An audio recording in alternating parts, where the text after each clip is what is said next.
Hi there. Welcome to Keep Oilin' today. And I wanted to tell you about pollinating with essential oils.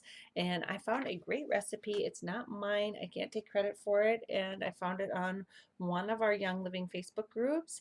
So can't remember the person. I'm sorry, I can't give you a shout on this beautiful graphic that you made. If it's yours, you take full credit for the graphic and the recipe, which I did change just a tiny. I'm going to add a little bit more water to mine, but here is what I am mixing the pollinator for. Now, what am I talking about, pollinator?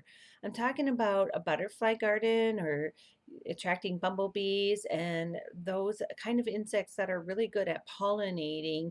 And I have a butterfly garden, so I want to, first of all, attract more butterflies, and pollination is really good for the plants and good for the ecosystem, the environment, and it's good for the insects. Bees and butterflies are the essence of our getting the pollination out through the air.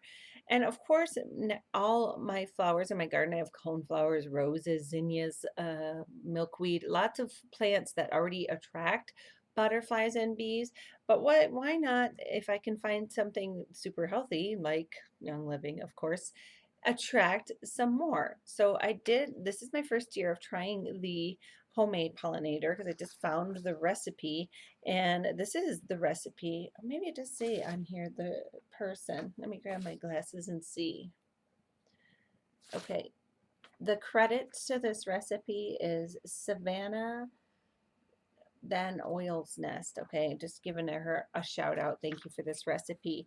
So her pollinator recipe, by the way, there's lots of different Young Living essential oils you can use, but for this recipe, I'm going to try some other ones at another time. This recipe is 20 drops of lavender, 15 drops of lemongrass, and this recipe was 16 ounces of water, which was here. I'm going to go ahead and fill it all up and dilute it down a little bit more.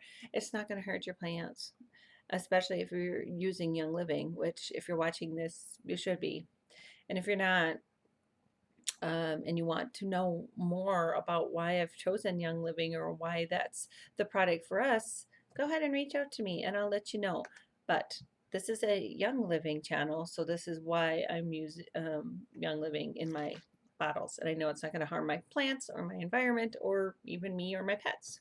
So I just go along in the morning and I spray the blooms just lightly. I mean, just like a light, just a little teeny spray upon my flowers. And I just started this, so I don't know, the results yet, but I do know that I'm going to be attracting butterflies with natural, homemade, plant-based products. So, if you like more tips like this, go ahead and subscribe, and I will be coming on here more often. Thank you, and have a great day. Bye.